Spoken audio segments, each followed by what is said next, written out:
Okay, assalamu alaikum everyone. After me, we have already discussed two chapters for final. One is HRIS philosophy and HRIS planning. So, in this chapter, we will discuss about recruitment and selection in the context of internet. Okay. So, আমরা HRIS যে কনসেপ্টটা পড়েছিলাম সেখানে আমরা দেখেছি just main যে কোন কনসেপ্টটা ছিল আমি আমার একটু রিভিউ দিচ্ছি যেন আপনারা লিংকেজটা খুঁজে পান। ঠিক আছে, মেইন কনসেপ্টটা ছিল যে data storage, then data extracting data, then data storage and then retrieving data for further use. Okay, so এখন আমরা বলেছিলাম যে বিভিন্ন ধরনের ডেটা হতে পারে, একটা অর্গানাইজেশনের আমাদের পেরোল ডেটা হতে পারে, পেরোল সিস্টেম ডেটা হতে পারে, দেন হচ্ছে কম্পেনসেশন হতে পারে, দেন হচ্ছে অ্যাকাউন্টস বেসিস ডেটা হতে পারে, দেন এইচআর রিলেটেড ডেটা হতে পারে। এখন রিক্রুটমেন্ট যেই পোর্শনটা কোনো জবের রিক্রুটমেন্ট অ্যান্ড সিলেকশন, এটা যদি আমরা ইন্টারনেট কনটেক্সটে চলে আসি তাহলে কি এইচআরআইএস এর ইমপ্যাক্টটা কেমন হবে, এটা হচ্ছে আসলে এই চ্যাপ্টারের লার্নিং আউটকাম। এখন রিক্রুটমেন্ট অ্যান্ড সিলেকশন যখন আমরা পড়ি, এটা হচ্ছে আমরা অলরেডি মেবি একটা আইডিয়া আছে যে আজ থেকে 5 থেকে 10 বছর আগে যখন আমরা কোনো জবের জন্য অ্যাপ্লাই করতাম তখনকার সিনারিও কেমন ছিল আর এখনকার সিনারিওটা কেমন। আগে যখন 5 থেকে 10 বছর আগে যারা অ্যাপ্লাই করেছিলাম তখন কেমন ছিল যে একবার হচ্ছে আমাদের সার্কুলারের জন্য ওয়েট করতে হতো, নিউজ পেপারে সার্কুলারটা পেলাম, ঠিক আছে, দেন আমরা কিন্তু এটা মার্ক করে পেপার কাটিং করে রাখতাম যে অমুক ডেটের আগে এটা আমাদেরকে হ্যান্ড ওভার করতে হবে, ঠিক আছে, দেন আমার যত ডকুমেন্টস আছে সবগুলো ডকুমেন্টস ক্লারিফাই করে দেন হচ্ছে আমার নির্দিষ্ট অর্গানাইজেশনে গিয়ে পৌঁছাই দিতে হতো এইচআর ডিপার্টমেন্টের কাছে, দেন আমার ওয়েট করতে হতো তাদের শর্ট লিস্টের কোনো একটা যদি লিস্ট থাকে সেটার জন্য আবার আমার নিউজ পেপারে ওয়েট করতে হতো, ঠিক আছে। টোটাল রিক্রুটমেন্ট প্রসেসটা কমপ্লিট হতে হতে আমাদের 2-2.5 বছর লেগে যেত জাস্ট একটা স্পেসিফিক অর্গানাইজেশনের জন্য। আর এখন 10 থেকে 15 বছর পরে এখন আমাদের সিনারিওটা কেমন হচ্ছে একটু খেয়াল করেন। এখন কিন্তু আমরা জব পোর্টাল সম্পর্কে আইডিয়া আছে না, একটা জব পোর্টাল বলে তো ফেমাস জব পোর্টাল কোনটা? BD Jobs. Thank you. তো বিডি জবস এর আন্ডারে দেখেন সার্কুলার হতে শুরু করে একেবারে আপনার ফাইনাল কনফার্মেশন লেটার পর্যন্ত হচ্ছে তারা আমাদের একটা জার্নিটা ইজিয়ার ওয়েতে প্রোভাইড করছে, ঠিক আছে। তো এখন রিক্রুটমেন্ট এন্ড সিলেকশনটা আমাদের ইন্টারনেট বেসিসে আমরা আজকে ডিসকাস করব। তো গোলটা কি? The goal of the recruitment function is to identify, attract and hire the most qualified people. আচ্ছা, এটা এভরি অর্গানাইজেশনের কনভেনিয়েন্ট একটা কনসেপ্ট। এখন রিক্রুটমেন্ট এন্ড টেকনোলজি যে অ্যালাইনমেন্টটা সেটা আমরা একটু ফোকাস করছি, ঠিক আছে। The goal of the recruitment function is to identify, attract and hire the most qualified people. এখন in the US over 90% of large companies use the internet two recruit applicants. এখন US এর এক্সাম্পলটা কেন আনলাম? US কি একটা developed country, under developed country or developing country? Developed country. So যে যারা হচ্ছে ডেভেলপড কান্ট্রি তাদেরকে আমরা কি করি, মেইনলি ফলো করি, ঠিক আছে। তো আমরা ডেভেলপিং কান্ট্রি হিসেবে আমরা তাদেরকে ফলো করবো, এই জন্য এক্সাম্পলটা আনা। এখন ইউএস যদি ওভার 90% ইউজ করে, আমাদের কি 90% অথবা 95% এসেছে? এখনো এসেছে, ঠিক আছে। যেমন বাংলাদেশ যে বিপি পিএসসি, ঠিক আছে, বাংলাদেশ সরকারি কর্মকর্মী, হ্যাঁ, ওরা কি এখন বলেন তো ম্যানুয়ালি কোনো কিছু করছে রিক্রুটমেন্ট এন্ড সিলেকশন? তারা যেহেতু আমাদের মানে ইন্টারনেট অ্যাক্সেস মানে ইন্টারনেটে অ্যাপ্লিকেশন এলাও করছে, তাহলে আমরা বলতে পারি আমরা সাকসেসফুল, ঠিক আছে। আচ্ছা, ওইখানে কিছু রেশিও এন্ড এভারেজ দিয়ে দিয়েছে, পার্সেন্টেজ দিয়ে দিয়েছে, এটা হচ্ছে জাস্ট আপনাদের এমসিকিউ এর জন্য ফাইনাল, ঠিক আছে। আচ্ছা, এখন আমরা চলে যাই online recruitment and recruitment objectives. আচ্ছা, হোয়াট আর দ্য অবজেক্টিভস? এখানে জাস্ট একটা পয়েন্ট অথবা একটা ফিচার বলে দেওয়া হচ্ছে কস্ট। এখন বলেন তো কস্টটা যদি আমরা চিন্তা করি এটা কেমন হবে? Higher cost or lower cost? Lower cost obviously. The speed of filling job vacancies. এখন এই যে জব ভ্যাকেন্সিটা খুব ফাস্ট হচ্ছে আমরা ফিল আপ করতে পারি। সাইকোলজিক্যাল কন্ট্রাক্ট ফুলফিলমেন্ট, যেমন ফ্রেশার্সরা আগে হচ্ছে খুব ফ্রাস্ট্রেটেড থাকতো যে আমার জব হচ্ছে না, কবে সার্কুলার দিবে, কবে অ্যাপ্লাই করবো, দেন কবে আমি প্রিপারেশন, ঠিক আছে। এখন যেহেতু ভার্সাটাইল অর্গানাইজেশনের সার্কুলার আমরা একটা পোর্টালে পেয়ে যাচ্ছি, তো তাদের জব ইন্টারেস্ট থেকে কিন্তু তারা অ্যাপ্লাই করতে পারছে যে আমার এই স্পেসিফিক ফিল্ডে ইন্টারেস্ট আছে, আমি এখানে অ্যাপ্লাই করবো, ঠিক আছে। এটা একটা সাইকোলজিক্যাল ফ্যাক্টর কাজ করে। দেন স্যাটিসফ্যাকশন এন্ড রিটেনশন রেটস। আচ্ছা, এটা অর্গানাইজেশন পার্সপেক্টিভ থেকে চিন্তা করেন, এমপ্লয়ি পার্সপেক্টিভ থেকে না। স্যাটিসফ্যাকশন এন্ড রিটেনশন রেটসটা কেমন? রিটেনশন ফ্যাক্টরটা কি? এই এইচআর মেজর হিসাবে রিটেনশন কনসেপ্টটা কি কেউ জানে? Retention, what is retention? Employee retention. আচ্ছা, আমি ক্লিয়ার করে দিচ্ছি। দেখেন, আপনি হচ্ছেন একজন কোম্পানির হচ্ছে সিইও অথবা ম্যানেজার, ঠিক আছে। তো এই কোম্পানির আপনার আন্ডারে যত এমপ্লয়িজ আছে তাদের মধ্যে আপনি হচ্ছে পারফরম্যান্স অ্যাপ্রাইজাল করেন, ঠিক আছে।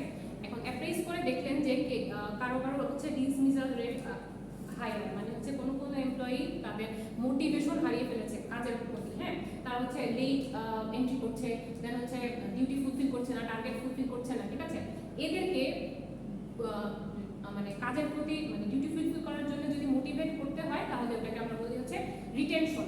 এখন এমপ্লয়িদের রিটেনশন রেট এন্ড স্যাটিসফ্যাকশন হচ্ছে এখন আমাদের ইনক্রিজ করেছে কিসের জন্য? এই অনলাইন রিক্রুটমেন্ট অবজেক্টিভ, মানে অনলাইন রিক্রুটমেন্টটার আমাদের ইমপ্লিমেন্টেশনের কারণে। আচ্ছা, এখন দেখেন quality and quantity of applicants. এই যে আমরা দেখলাম যে রিক্রুটমেন্টের আলটিমেট টার্গেট হচ্ছে কি মোস্ট কোয়ালিফাইড এমপ্লয়িদের হচ্ছে আমাদের হায়ার করা, ঠিক আছে। তাহলে যেহেতু অনলাইন বেজে আমরা রিক্রুটমেন্ট প্রসেসটা নিয়ে এসেছি, তাহলে কিন্তু আমাদের কোয়ালিটি আমরা ইনশিওর করতে পারছি যে আমাদের মানে মোস্ট কম্পিটেন্ট এমপ্লয়িজ আমরা হায়ার করতে পারবো। দেন ডাইভার্সিটি অফ অ্যাপ্লিকেন্টস। এখন মোস্ট কম্পিটেন্ট আমরা সিলেক্ট করবো কিভাবে? আমার যদি অ্যাভেলেবল অল্টারনেটিভস না থাকে, ঠিক আছে, তাহলে আমরা ডাইভার্সিফাইড, যেমন বুয়েটের একেবারে লাস্ট যেই ছাত্র আর চুয়েটও হচ্ছে কি ইঞ্জিনিয়ারিং ইউনিভার্সিটি, ঠিক আছে, চুয়েটের যে ফার্স্ট যে বয়, এই দুজনের মধ্যে কম্পিটেন্সি লেভেল কেমন হতে পারে? অবভিয়াসলি ডিফারেন্ট হবে, ঠিক আছে। তো সবাই যদি অ্যাপ্লাই করতে পারে তাহলে ডিফারেন্ট অল্টারনেটিভস থেকে কিন্তু আপনি কোয়ালিটি অ্যান্ড কোয়ান্টিটি সিলেক্ট করতে পারবো, ঠিক আছে। এগুলো ছিল হচ্ছে অবজেক্টিভস। এখন দেখেন অ্যাট্রিবিউটস আছে কিছু, এখানে জাস্ট আমি বোল্ড যে পয়েন্টগুলো ওগুলোকে একটু ফোকাস করতেছি, যেমন নেভিজেবিলিটি, কন্টেন্ট অ্যান্ড মিডিয়া রিচনেস, ঠিক আছে, এগুলো জাস্ট ফোকাস করে এবার আমি ডিসকাস করে দিচ্ছি যে what are the attributes of the recruiting websites. অ্যাট্রিবিউটকে আপনারা একটু আমি যখন ইনফরমেশন সিস্টেম ডিবিএমএস আর ডিবিএমএস পড়িয়েছিলাম তখন অ্যাট্রিবিউটস এন্ড এন্টিটি পড়িয়েছিলাম, ঠিক আছে। তো এখন অ্যাট্রিবিউটস ওগুলো আমি রিকল করছি না, জাস্ট মনে রাখবেন যে এই ফিচার, কিছু ফিচার মানে অনলাইন রিক্রুটমেন্ট ওয়েবসাইটের কিছু ফিচার থাকবে, যেমন নেভিজেবিলিটি, কন্টেন্ট অ্যান্ড হচ্ছে মিডিয়া রিচনেস। তো নিচ থেকে শুরু করি। মিডিয়া রিচনেস হচ্ছে ওয়েবসাইটের আন্ডারে যদি আপনি রিক্রুটমেন্ট প্রসেসটা নিয়ে আসেন তখন কিন্তু আপনার মাস মিডিয়া হচ্ছে কি, মাস মিডিয়া কনসিডার করি আমরা কোনটা, যে single message is spread throughout the country or throughout mass people, ঠিক আছে। তো ম্যাস মিডিয়ার কিছু এক্সাম্পল কেমন হতে পারে? নিউজ পেপার, প্রিন্ট মিডিয়া, দেন টেলিভিশন আর হচ্ছে রেডিও। আর বর্তমানে ম্যাস মিডিয়ার আর দুইটা এক্সাম্পল হচ্ছে এক্সট্রা আসে, একটা হচ্ছে সোশ্যাল মিডিয়া আর একটা হচ্ছে ওয়েবসাইটস, ঠিক আছে। তো social media and websites are also considered as mass media. তো ম্যাস মিডিয়ায় আমরা কি করি? সিঙ্গেল মেসেজ যদি হয়ে যায়, স্প্রেড আউট হয়ে যায় with the glimpse of I, তাহলে এটাকে আমরা কি বলবো? মিডিয়া রিচনেস, ঠিক আছে। মানে যদি একটা এই যে আমরা একটা অ্যাড দিলাম বা সার্কুলার দিলাম, এটা যদি আমরা মিডিয়ার থ্রুতে যদি আমরা দিই তাহলে কি করতে পারি? বেশি অডিয়েন্স ক্যাপচার করতে পারি, এটাকে আমরা বলে হচ্ছে মিডিয়া রিচনেস। এটা হচ্ছে one of the feature of recruiting website, ঠিক আছে। তারপরে কন্টেন্ট হতে পারে, এবার আপনি জব পোর্টালের ওয়েবসাইটের কথা চিন্তা করেন। বিডি জবসে আপনি একটা আপনার প্রোফাইল খুঁজবেন, ঠিক আছে। প্রোফাইলের আন্ডারে এখন আপনি কেমন কন্টেন্ট খুঁজবেন? আপনি ধরেন ট্রেনিং বেসিসে কোনো জব চাচ্ছেন অথবা এইচআর এর কোনো জব চাচ্ছেন, সেখানে কিন্তু আপনার কন্টেন্ট আপনাকে ওরা অলরেডি অফার করে। অ্যান্ড নেভিজেবিলিটি হচ্ছে, এটাকে আপনি মনে রাখবেন হচ্ছে overall is which user can browse throughout multiple web pages. Multiple web pages কেমন হতে পারে? যেমন আপনি এই যে বিডি জবস, এটা আপনি মোবাইলেও ইউজ করতে পারছেন অ্যাপের মাধ্যমে, আবার হচ্ছে ওয়েবসাইটে আপনি ইউজ করতে পারছেন, ঠিক আছে। এটাকে আমরা বলবো হচ্ছে নেভিজেবিলিটি। আর বাংলায় যদি বলি তাহলে এটাকে আমরা বলবো হচ্ছে সর্বব্যাপিতা, ঠিক আছে, মানে সব জায়গায় আমরা ইউজ করতে পারি। আচ্ছা, দেন আরো কিছু অ্যাট্রিবিউটস আছে এখানে আমরা দেখব হচ্ছে সেলফ সিলেকশন কোনটা কে বলবো? যে আমরা আমার প্রিফার্ড ফিল্ড অফ জব থেকে আমি সিলেক্ট করতে পারছি, ঠিক আছে। দেন অ্যাস্থেটিক ফিচার্স হচ্ছে আমার মানে জুতার তলা ক্ষয় করে আমার হচ্ছে জায়গায় সার্কুলার খুঁজতে হচ্ছে না, ঠিক আছে, বাসায় বসে আমি আমার সার্কুলারটা পেয়ে যাচ্ছি। দেন হচ্ছে ইউজেবিলিটি যে বললাম যে এটা হচ্ছে আমি through app and through website আমি যেখানে মানে যে কোনো অবস্থায় বসে এটা ইউজ করতে পারতেছি, ঠিক আছে। আচ্ছা, then recruitment strategies and social networking. এখন আমরা সোশ্যাল নেটওয়ার্কিং আর রিক্রুটমেন্ট স্ট্র্যাটেজির মধ্যে কিছু অ্যালাইনমেন্ট দেখবো। দেখেন এখানে একটু আপনাদের রিডিং করতে হবে যে social networking sites and online search engines are being used more frequently now as an HR tool than they were 2 years ago. Okay. এখন নাও এটা একটু একটা ফানি একটা এক্সাম্পল দিচ্ছি যে মানে প্রেজেন্ট ডেজে ছেলেমেয়েরা পড়াশোনা না করলে বাবারা কি বলে যে তোদের মেইন প্রফেশন কি হবে? আপনারা কি বলেন আপনাদের ছেলেরা যদি পড়াশোনা না করে? এখন বলা যাচ্ছে রিক্সা, ঠিক আছে। আর 10 থেকে 15 বছর আগে আমরা কি করতাম, জমি চাষ, হাল চাষ, মাটি কাট, ঠিক আছে। আচ্ছা, তো এখন এবার দেখেন যে সোশ্যাল নেটওয়ার্কিং সাইটের কারণে এখন তাহলে আপনারা কি বলবেন যে সার্চ ইঞ্জিন, এখন দেখেন তাহলে আপনার হাতে, আপনার ছেলে মেয়ের হাতে যদি ফোন দেখেন তাহলে কিন্তু আমরা কিন্তু মানে আসলে এটা বলা যায় না যে সে আসলে সময় নষ্ট করছে। সে কিন্তু এটাও করতে পারে যে এইচআর টুল হিসেবে সে তার ফোন অথবা ওয়েবসাইট ইউজ করছে, ঠিক আছে। এটাই বলেছে, সোশ্যাল মিডিয়ার থ্রুতেও কিন্তু আমরা অনেক সার্কুলার পাই। আচ্ছা, they are primarily used to search for passive application. আচ্ছা, প্রাইমারি আমরা কি করি, প্যাসিভ অ্যাপ্লিকেশন মানে যে 2-3টা সার্কুলার আমরা পাইলাম, দেন হচ্ছে আমি আমার প্যারেন্টস অর গার্ডিয়ানদের সাথে আমি কনসাল্ট করবো যে এখানে কি আমি অ্যাপ্লাই করবো, এটা কি আমার জন্য প্রিফারেবল হবে কিনা। Then they are not use to screen applicants. আচ্ছা, এই যে সার্কুলারগুলো পাই এখানে কিন্তু জাস্ট আমরা দেখতে পাই, সার্চ করতে পারি, এখান থেকে কিন্তু আমি বা আমরা যদি অ্যাপ্লিকেন্ট হই তারা কিন্তু এখান থেকে আমাকে স্ক্রিনিং করতে পারছে না, ঠিক আছে। After application they will screen. যেমন যদি প্রোফাইল আপনি আপডেট করেন তখন কিন্তু ওখানে আপডেট আসবে যে two companies have viewed your profile, ঠিক আছে। আচ্ছা, then negative information provided in the social networking sites has a greater influence on hiring decision than positive information. এখানে থাকতে পারে যে কিছু কিছু সার্কুলার কিন্তু আবার ফ্রড হয়, ঠিক আছে। যেমন কোনো একটা লুক্রেটিভ জব দেখে আপনি অ্যাপ্লাই করলেন, বাট গিয়ে দেখলেন যে সেটা আসলে তেমন লুক্রেটিভ না, বা ওদের আসলে এই সার্কুলারটা বেসলেস, ঠিক আছে। এটা জাস্ট তারা সার্কুলার হিসেবে সোশ্যাল মিডিয়া ইউজ করেছে two grab attention of other people, ঠিক আছে। যেটা একটা এক্সাম্পল আমি দিচ্ছি, সময় নিউজ কি আমাদের কি করে অ্যাটেনশন সিকার না। আচ্ছা, এখন চলে যাই, বলেছে যে গাইডলাইন্স ফর অনলাইন রিক্রুটমেন্ট, কিছু গাইডলাইন দিয়েছে অনলাইন রিক্রুটমেন্টের জন্য। এখানে জাস্ট আমাদের ফ্রেমওয়ার্কের মতো একটা স্টেপ বাই স্টেপ একটা ওভারঅল ধারণা থাকতে হবে। তো আমি এটা আপনাদের জন্য সহজে একটু বলে দিচ্ছি, জাস্ট ফলো করেন। যে এই যে গাইডলাইন এটা বলেছে যে ওয়েল নোন ফার্মস দের জন্য হচ্ছে এটা একটা সুইটেবল, ঠিক আছে। যেমন আমরা বলেছি যে কোনো ফ্রড যদি কোনো সার্কুলার পাই সেটা আগে আমাদের কি করতে হবে, সোর্সটা আগে আমাদের চেক আউট করতে হবে, ঠিক আছে। Then to be used as one of the many sources of recruitment. এখন এই যে অনলাইন রিক্রুটমেন্ট এছাড়াও আরো অনেক সোর্স থাকতে পারে রিক্রুটমেন্টের, বাট এটা হচ্ছে ওয়ান অফ দ্য সোর্স, ঠিক আছে। দেন মোর সুইটেবল হয় large number of candidates are required. আচ্ছা, এখন এটার জন্য একটু একটা এক্সাম্পল লাগবে যে বিসিএস আর পিএসসির যে রিক্রুটমেন্ট প্রসেসটা ওখানে কিন্তু অনেক মানে number of applicants or candidates are huge, ঠিক আছে। অনেক বছরের ধরে হচ্ছে করছে, প্রিপেয়ার হচ্ছে, এমন অনেক ক্যান্ডিডেটরা থাকে। তো সেইখানের জন্য সুইটেবল, ঠিক আছে। বলেছে যে ওয়েল নোন ফার্মসের জন্য সুইটেবল অনলাইন রিক্রুটমেন্ট, আর যেখানে হচ্ছে হিউজ ক্যান্ডিডেটস থাকে সেখানেও অনলাইন রিক্রুটমেন্ট প্রিফারেবল। এটার আরেকটা এক্সাম্পল দিয়েছি, যখন হচ্ছে মেডিকেলের অথবা পাবলিক ইউনিভার্সিটির কোনো অ্যাডমিশন টেস্ট হয় তখন কিন্তু এখন বলেন তো এখন অনলাইন প্রসেসে চলে আসছে না এই অ্যাডমিশন প্রসেসটা।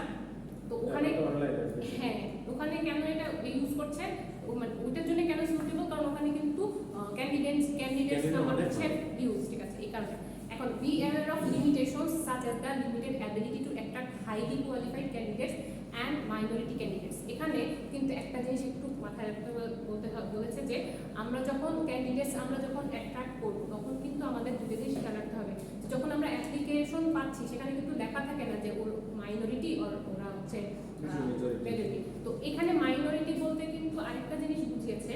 মাইনর কথাটা আমরা ডিফারেন্ট কনসেপ্টে যদি চিন্তা করি, মাইনর কথাটা হচ্ছে এমন যে ফিজিক্যালি ডিসেবল অর উইমেন, ঠিক আছে, or sometimes mentally unstable people are called minor. Okay, তো মেন্টালি আনস্টেবল পিপল অথবা ডিসেবল পিপল এদেরকে আমরা মাইনর বলতে পারি। তো এই সব স্ক্রিনিংটা একটু কেয়ারফুলি হ্যান্ডেল করতে হবে। Then the website should be easy to use and navigate and designed to attract not screen candidates. আচ্ছা, এই ওয়েবসাইটটা এমনভাবে ডিজাইন করতে হবে যেন এটা হচ্ছে সহজে ইউজ করতে পারে, ইউজার ফ্রেন্ডলি হয়। Then online screening system should be based on job analysis. আচ্ছা, এই যে অনলাইন স্ক্রিনিং সিস্টেম এটা হচ্ছে আমরা জব অ্যানালাইসিসের পার্সপেক্টিভ থেকে করব। এখন জব অ্যানালাইসিস এর পার্সপেক্টিভ থেকে কিভাবে করব এটা জাস্ট হালকা একটা আইডিয়া দিয়ে দিচ্ছি যে জব ডেসক্রিপশন থাকে, সেখানে হচ্ছে আমাদের কেএসের বেসিসে আমরা আসলে ক্যান্ডিডেট সিলেক্ট করি যে ওই ক্যান্ডিডেটের আমি আমার কোম্পানির জন্য যদি হায়ার করতে চাই তাহলে ওর আসলে কি কম্পিটেন্সি আমার লাগবে। ওর কে লাগবে, কে হচ্ছে নলেজ, এস লাগবে, এস হচ্ছে স্কিল, এন্ড এ লাগবে, এস ফর অ্যাবিলিটি, ঠিক আছে। তো জব অ্যানালাইসিসে আমি দেখব যে আমি আমার কোম্পানিতে কি অফার করছি এই পোস্টের জন্য, স্পেসিফিক পোস্টের জন্য আমি কি অফার করব, কি স্যালারি আর কি কম্পেনসেশন প্রোভাইড করব, তার এগেইনস্টে আমি ওই এমপ্লয়ি অর ওই ক্যান্ডিডেটের কাছ থেকে কি আমি এক্সপেক্ট করব, এই এক্সপেকটেশনটা এবং এই যে অফার, এই টোটাল প্রসেসটাকে আমরা বলবো জব অ্যানালাইসিস। এখন এই এক্সপেকটেশনের যে একটা আমি সিম্পল টার্ম বলেছিলাম KSA, এটা কি মনে থাকবে যে KSA stands for knowledge, skill and ability. Okay, আরেকটু কিছু গাইডলাইন আছে যে এটা পরে আমরা সিলেকশনে চলে যাবো। আচ্ছা দেখেন, এই গাইডলাইনে বলেছে যে recruiting system should provide realistic preview of the job and the farm. যেমন আমার প্রোফাইলে যদি আমি উইদিন 24 আওয়ার্সে কে কে ভিজিটর ছিল সেটা দেখতে পাই, তাহলে অনেক সময় আমার মনে হয় যে আনবিলিভেবল, অমুক কোম্পানি আমার প্রোফাইল চেক করেছে, এরকম মনে হয় না? এবং একটা এক্সপেকটেশন আসে যে নিশ্চয়ই ওখান থেকে আমি শর্টলিস্টেড হব। ঠিক আছে, এটা বলেছে। দেন বলেছে the effectiveness should be regularly reviewed and continuously improved based on feedback from job applicants. এখন যারা হচ্ছে অ্যাপ্লিকেন্টস ও ক্যান্ডিডেটস, তারা কিন্তু হচ্ছে রেগুলারলি ফিডব্যাক যদি প্রোভাইড না করে তাহলে কিন্তু এটা ইফেক্টিভনেসটা আমরা বুঝতে পারবো না। যেমন হচ্ছে ধরেন একটা অ্যাপ্লিকেন্ট একটা স্পেসিফিক কোম্পানিতে হচ্ছে অলরেডি অ্যাপ্লাই করেছে, করার পরে হচ্ছে সে সেখান থেকে কল পাচ্ছে না, অথবা একবার কল পাওয়ার পরে হচ্ছে নেক্সট টাইম আবার হচ্ছে কল পাচ্ছে না। আচ্ছা এটা স্পেসিফিক না হলে একটা এক্সাম্পল দিয়ে দিচ্ছি। IFIC ব্যাংকে কেউ অ্যাপ্লাই করেন বা করেছেন?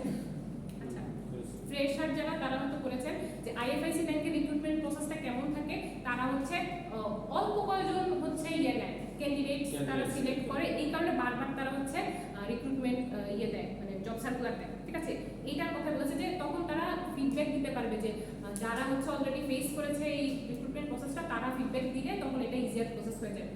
Then should be culturally sensitive and sweet people from diverse background, including those with low education levels and low computer self access. এইটা একটু ইজিয়ার ওয়েতে বলে দেই যে যেমন জব পোর্টালে যখন আপনি প্রোফাইল আপলোড করলেন তখন কিন্তু যারা হচ্ছে SSC পাস অথবা হচ্ছে যাদের শুধু কারিগরি শিক্ষা আছে তাদের জন্যও যেন তাদের সুইটেবল জব থাকে। যেমন বিডি জবসে কিন্তু দেখা যায় যে সুইপারের জব, দেন হচ্ছে ক্লিনারের জব, এগুলো কিন্তু থাকে। ঠিক আছে, তো এটাই বলেছে যে এনশিওর করতে হবে যে সব ধরনের কম্পিটেন্সি লেভেল ওয়াইজ যেন থাকে, মানে ডাইভার্স ব্যাকগ্রাউন্ড থেকেও যেন তারা হচ্ছে প্রিফার্ড জব সিলেকশন করতে পারে। Then should incorporate privacy protection policies including collection of only employment specific. যেমন এটাকে আমরা কাস্টমাইজ করতে পারি না, আমার প্রোফাইল জাস্ট কোম্পানি দেখবে, এরকম আমরা হচ্ছে কন্ট্রোল দিয়ে দিতে পারি, সেটিং করতে পারি। এটা একটা কথা বলেছে গাইডলাইনটা। এখন আমরা রিক্রুটমেন্ট প্রসেসের যে সেকেন্ড স্টেপ সিলেকশন, সেটাকে আমরা একটু ফোকাস করব। এখন একটা জিনিস জাস্ট মাথায় রাখেন যে রিক্রুটমেন্ট প্রসেস কি আর সিলেকশন প্রসেস কি, এটা কেউ একটু বলতে পারবে? রিক্রুটমেন্ট জাস্ট হচ্ছে আমি জব অফার করলাম, মানে জব ডেসক্রিপশন করলাম, জব অ্যানালাইসিস করলাম, দেন আমি হচ্ছে একটা ক্যান্ডিডেটকে আমি হায়ার করলাম, এটা হচ্ছে ফাইনাল সিলেকশন। আচ্ছা, এটাই বলেছে the process of choosing individuals who have relevant qualification to fill existing or projected job openings and match the need of the company as well as those of the individuals. This means a match on both KSS and company culture. এটাই বলেছে যে company culture যা expect করছে সেই অনুযায়ী একটা ইন্ডিভিজুয়ালের মধ্যে সেই কোয়ালিটি আছে কিনা, আর এই কোয়ালিটিকে একবারে বলে দিয়েছে KSA। এখন সিলেকশনের জন্য কি কি টেকনোলজি ইউজ হয় সেগুলো হচ্ছে আমরা একটু দেখব একটা ক্লাস। এখানে বলছে যে test and assessment are use for the following: selection of employee, placement of employees, training and development, promotion and evaluation of employees. আচ্ছা, টোটাল সিলেকশন প্রসেসটা আসলে এইভাবেই হয় যে ফার্স্ট অফ অল আমি এমপ্লয়িটাকে সিলেক্ট করলাম, দেন তাকে আমি প্রপারলি প্লেসমেন্ট ইনশিওর করলাম যে তার এই পোস্টে আমি তাকে পোস্ট করলাম। দেন হচ্ছে তারা হচ্ছে যদি কোনো স্কিল ফ্লারিশমেন্ট দরকার হয় অথবা এনহ্যান্সমেন্ট দরকার হয় তাহলে সেখানে আমি তাকে ট্রেনিং প্রোভাইড করলাম। দেন তার পারফরমেন্সের বেসিসে আমি তাকে প্রমোট করলাম। এরপরে তার পারফরমেন্সটাকে আমি ইভালুয়েট করলাম যে তার কি কোনো আর ফার্দার কোনো ট্রেনিং দরকার অথবা তার কি কোনো ইনসেন্টিভস অথবা সে কি কোনো ধরনের ইনসেন্টিভসের জন্য এলিজিবল কিনা। ঠিক আছে, এটা আমরা দেখলাম। টেস্ট অ্যান্ড অ্যাসেসমেন্ট, এটা আমি পরে বুঝাচ্ছি, এখানে চলে আসি। দেখেন, সিলেকশন টেস্ট অ্যান্ড অ্যাসেসমেন্টটা এই যে প্রিভিয়াস স্লাইডটা স্কিপ করলাম, এইটার এই ব্রিফলি এক্সপ্লেনেশন সামনের স্লাইডগুলোতে পাবো। তাহলে ওটা একটু এখন যেহেতু আপনার পোর্টালে গেলে এটা দেখতে ইজিয়ার হবে। ঠিক আছে, স্লাইডে আর কি দূর থেকে বুঝতে পারবে না, তো এখানে এক্সপ্লেনেশনটা জাস্ট মনে রাখবে। সিলেকশন টেস্ট এন্ড অ্যাসেসমেন্টের মধ্যে আমরা দেখব যে selection procedure refer to any procedure use Singoli or in combination to make a personal decision. তো এই পার্সোনাল ডিসিশন, পার্সোনাল কথাটাকে বুঝিয়েছে লেবার অর এমপ্লয়িজ, ঠিক আছে। এখন লেবার অর এমপ্লয়িজদেরকে আমরা কিভাবে সিলেক্ট করব এইটাকে হচ্ছে রেফার করেছে, ঠিক আছে, সিলেকশন প্রসিডিউরস। এখন selection test and assessments are job related decision making tools that provide information about candidates that organization can use in selection. এটাকে কিভাবে আমরা এক্সপ্লেন করতে পারি, এটাকে বলেছে যে সিলেকশন যে আমরা টেস্ট পরীক্ষা দিতে হয় না, অ্যাপিয়ার হতে হয়, কোনো একটা এক্সামিনেশন হয় রিটেন অথবা ওরাল অথবা ভাইভা বসে, তো এই যে টেস্ট এন্ড দেন অ্যাসেসমেন্ট এইটাকে জব রিলেটেড ডিসিশন মেকিং করতে হচ্ছে আমাদেরকে একটা নেসেসারি অর ফান্ডামেন্টাল টাস্ক, ঠিক আছে। এই টাস্কের মাধ্যমে কিন্তু বেসিসে কিন্তু আমরা ইনফরমেশন প্রোভাইড করতে পারি যে ক্যান্ডিডেটের একটা অর্গানাইজেশনে কি কি এক্সপেকটেশন ফুলফিল করতে পারবে, ঠিক আছে, অথবা এলিজিবিলিটি কতটুকু, এটা বলেছে। টেস্ট নিয়ে আমরা করছিলাম why is assessment important for HRIS। এখন আমরা কোর কনসেপ্টে একটু এন্ট্রি নিচ্ছি যে HRIS এ হচ্ছে আসলে কি, যে সফটওয়্যার বেসডে আমি হচ্ছে ডেটা স্টোর করব। এখন এই যে অল অর্গানাইজেশন ইউজেস অ্যাসেসমেন্ট, এখন অ্যাসেসমেন্ট যে কনসেপ্টটা এটা কিন্তু আমি বলেছি যে সিলেকশনের মধ্যে আমাদের কিছু টেস্ট আমাদের অ্যাপিয়ার হতে হয়, এই টেস্টটাকেই আমরা বলবো হচ্ছে এমপ্লয়ীদের অ্যাসেসমেন্ট। এখন এই যে organization leaders know the employees ability skills and personal attitudes that critical for success। তো এই যে এই সাকসেসটা কিন্তু কার সাকসেস, এমপ্লয়ি সাকসেসের কথা বলে নাই, এই সাকসেসটা বলেছে হচ্ছে কোম্পানি আর অর্গানাইজেশনের overall success.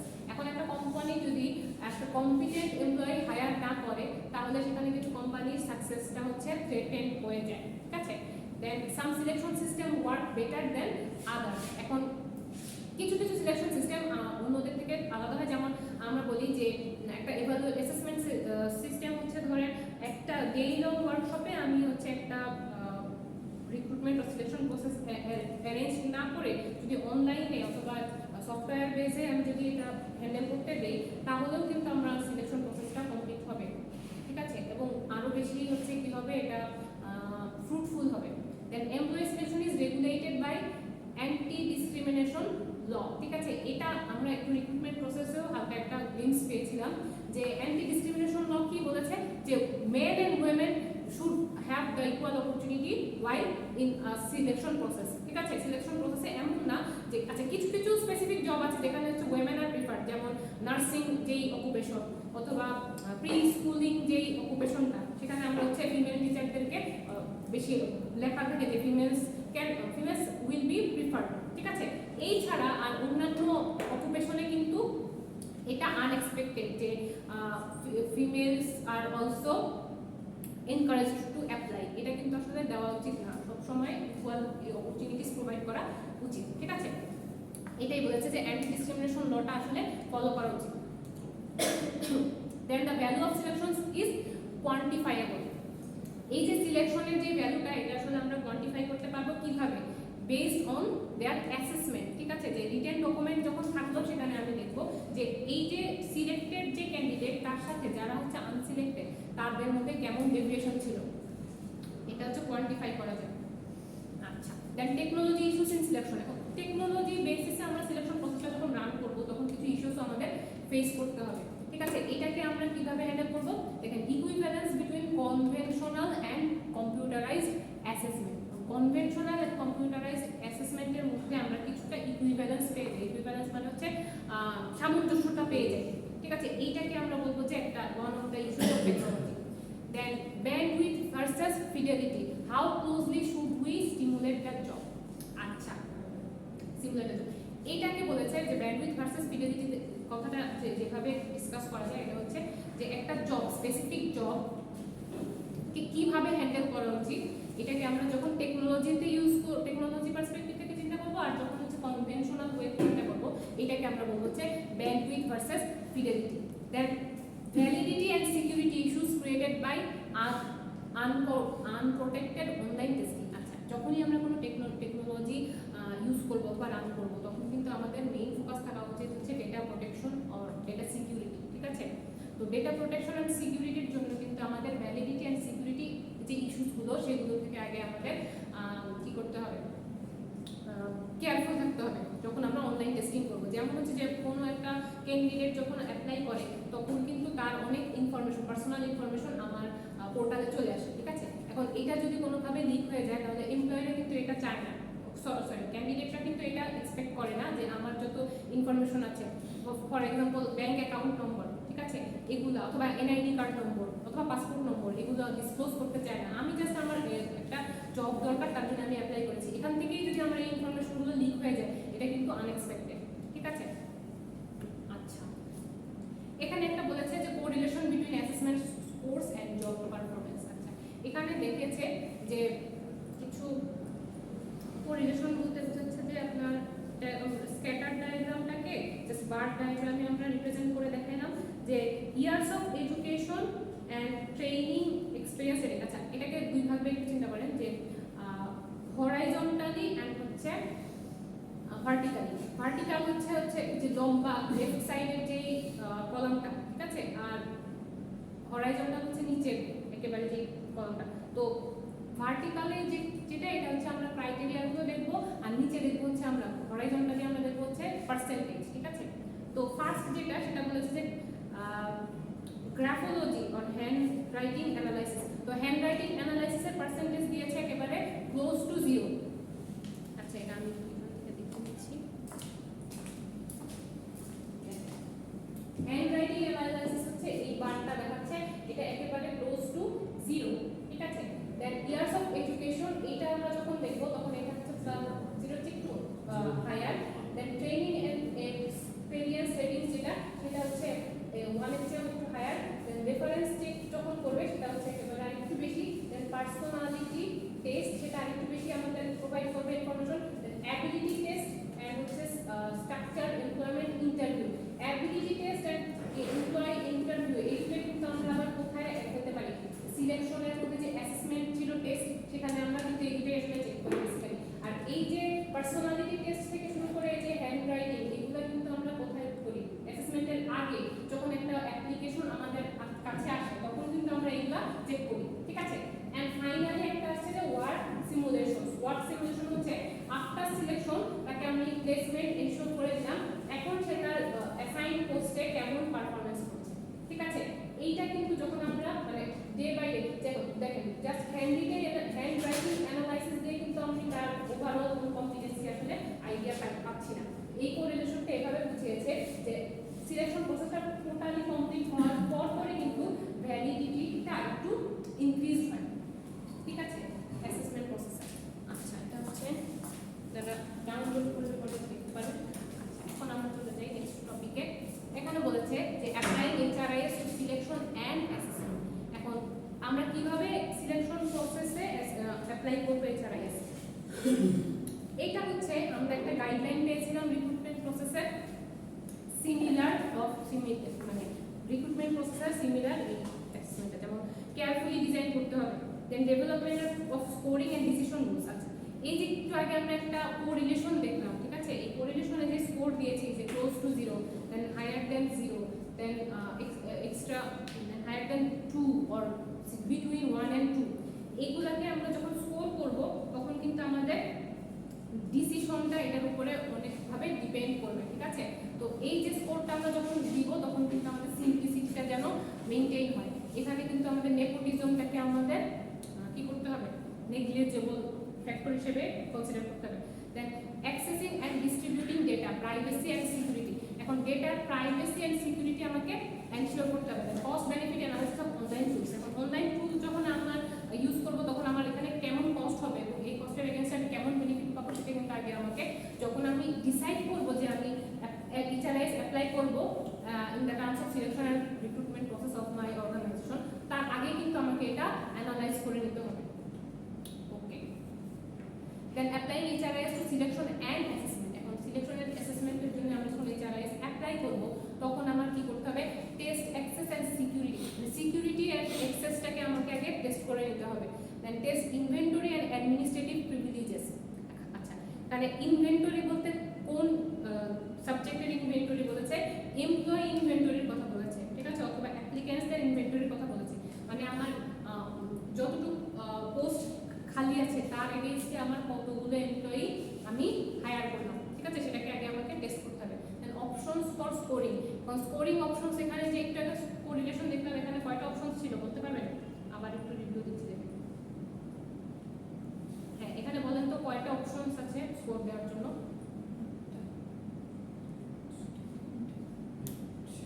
8 options, very good. মানে এখানে যতগুলো আপনি কোরিলেশন দেখবেন সবগুলো হচ্ছে একটা অপশনস ফর স্কোরিং। আচ্ছা, তো টোটাল এই লেকচার যদি ফলো না করেন তাহলে কিন্তু আবার কানেক্ট করা কঠিন হয়ে যায়। দেন দেখেন এখানে আমরা কোথায় ছিলাম, অ্যাপ্লাই এইচআরএস। এখন দেখেন এখানে বলেছে HRS value with HRS selection and application. এখানে ভ্যালু কি প্রোভাইড করবে আমাকে সেটা জাস্ট আমাদের একটু কনসিডার করতে হবে। দেখেন বলেছে HR manager plays a key role in proving the value of a selection system through knowledge of how to obtain and use the right data on individual and organizational accounts। আচ্ছা, এটা just read না করে আমি একটু বলে দিচ্ছি। দেখেন যে এইচআর যেই ডিপার্টমেন্ট একটা অর্গানাইজেশনের, তারা যখন একটা জব সার্কুলার অফার করে তখন তাদের আলটিমেট টার্গেটটা কি থাকে? টার্গেটটা হচ্ছে আমি এমন ভাবে সিলেকশন প্রসেসটা রান করব যে so that I can hire right people at the right time within a specific cost, ঠিক আছে। তো এইটাই হচ্ছে আসলে সিলেকশন, মানে এইচআরআইএস এ যখন আমরা দিব সেম সিমিলার কনসেপ্টটাই আসলে আমরা তখন মানে এইচআরআইএস থেকে অ্যাকোয়ার করে সিলেকশন প্রসেসটা অথবা রিক্রুটমেন্ট প্রসেসটা রান করব। আচ্ছা, এখন আরেকটা ভ্যালু কি প্রপোজ করবে আমাদেরকে while selecting applications? The quality of candidates, then the proportion who are successful on the job। এখন কোয়ালিটি অফ ক্যান্ডিডেটসটা আমরা কনসিডার করব যখন সে হচ্ছে ফ্রেশার, আর যখন এক্সপেরিয়েন্সড কোনো অ্যাপ্লিকেশন ক্যান্ডিডেটকে আমরা কনসিডার করব তখন কিন্তু আমাদের আবার প্রপোর্শন অথবা তার মানে কতটুকু হচ্ছে সে এক্সপেরিয়েন্স আছে, তখন এক্সপেরিয়েন্সড যে ক্যান্ডিডেটসগুলো আছে তাদের মধ্যে আমরা কিন্তু আবার মানে কম্পেয়ার করব যে তার 3 ইয়ার্স এক্সপেরিয়েন্স আছে আর তার 2 ইয়ার্স এক্সপেরিয়েন্স আছে। কিন্তু ধরেন একটা অফিসার পদে 3 ইয়ার্স এক্সপেরিয়েন্স আছে একজনের, আর আরেকজনের হচ্ছে ইঞ্জিনিয়ারিং ব্যাকগ্রাউন্ড, তার হচ্ছে 2 ইয়ার্স এক্সপেরিয়েন্স আছে। তাহলে বলেন তো who is more competent for the post of officer?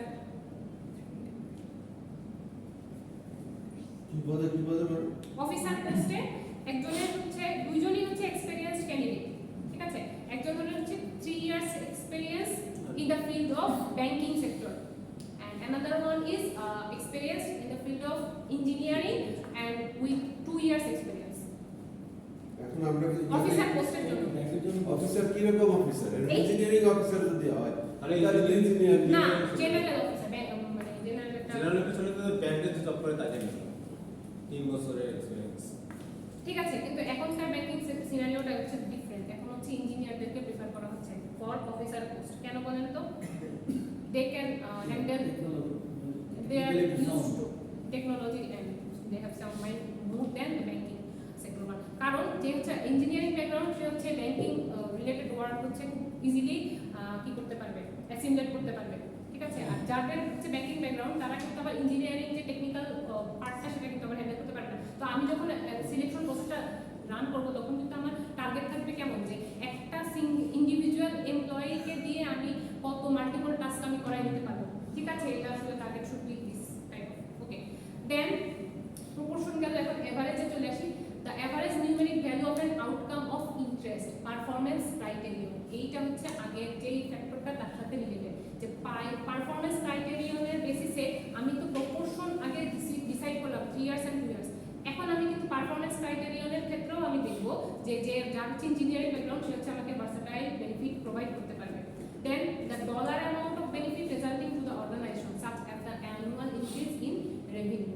এইখানে আমার আবার দেখতে হবে যে আমি আফটার সিলেকশন কোন ধরনের এমপ্লয়িদেরকে দিয়ে আমার প্রফিট ম্যাক্সিমাইজ হবে, ঠিক আছে। আর that is the ultimate target of the selection process of any organisation. Okay, last টপিকে চলে আসছি যে HR value with HRS selection application. এখানে জাস্ট দুইটা জিনিস বলেছে, যে একটা হচ্ছে সিম্পলেস্ট অ্যাপ্রোচ আর একটা হচ্ছে কমপ্লেক্স অ্যাপ্রোচ, ঠিক আছে। তো আমরা টু ব্রডার ওয়ে থেকে আমরা যদি কনসিডার করি তাহলে সিম্পলেস্ট অ্যাপ্রোচটা হিসেবে যদি কনসিডার করি তাহলে to estimate utility is to conduct pre or post comparison for measurable performance to see if the selection system has coincided with a change in performance. আচ্ছা, এখানে যে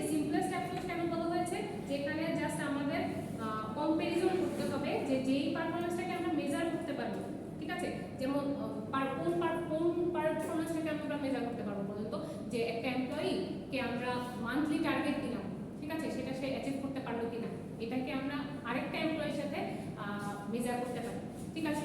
দেন কমপ্লেক্স অ্যাপ্রোচ হিসেবে যদি কনসিডার করি তাহলে এটাকে একটু মোর প্রিসাইসলি কিভাবে বলা যায়, যে এটাও একটা ইউটিলিটি ফর্মুলা। এই যে এইচআরআইএস কে আমরা যখন সিলেকশন প্রসেসে আমরা আনবো তখন কিন্তু এটা একটা utility formula that takes several factors into account. এখানে কিছু সেভারাল ফ্যাক্টরস আছে, একটা হচ্ছে selection ratio, then validity coefficient, between assessment scores and criteria. মানে এখানে আমরা যখন একটা বার ডায়াগ্রাম দেখেছিলাম কোরিলেশনের, একটু ব্যাক করি, যেটা দুইবার ব্যাক করলে আপনার ইজি হয়ে যাবে। একবার আমরা বলেছিলাম যে এখানে কয় ধরনের স্কোরিং ফ্যাক্টর আছে, আপনারা বলেছিলেন 8 ধরনের। এখন এবারে দেখেন যে আমি যে বলেছিলাম একটা হরাইজন্টাল এন্ড ভার্টিক্যাল, সেখানে কিন্তু একটা বলেছিলাম যে একটা হচ্ছে আউটকাম আর একটা হচ্ছে ক্রাইটেরিয়া। যেমন লেফট সাইডে যেগুলো আমরা দেখলাম মানে রিটেনগুলো, এগুলাকে আমরা বলবো হচ্ছে ক্রাইটেরিয়া, এর বেসিসে আমরা যে পার্সেন্টেজ পাচ্ছি না এটাকে আমরা বলবো হচ্ছে আউটকাম, ঠিক আছে। তো কমপ্লেক্স যেই কনসেপ্টটা ছিল, এখানে তিনটা ফ্যাক্টরের মধ্যে একটা আমরা দেখলাম হচ্ছে সিলেকশন রেশিও, আরেকটা দেখবো হচ্ছে ভ্যালিডিটি কোএফিশিয়েন্ট। এই ভ্যালিডিটি কোএফিশিয়েন্ট যখন কনসিডার করব তখন আমরা কার সাথে কার কম্পেয়ার করব, assessment scores and criteria, and then information about the dollar value of the performance. এটাই আমরা বললাম যে ultimate target is to maximize our profit. তো ওটা আমরা ডলার ভ্যালুতে আগে কনসিডার করব, ঠিক আছে।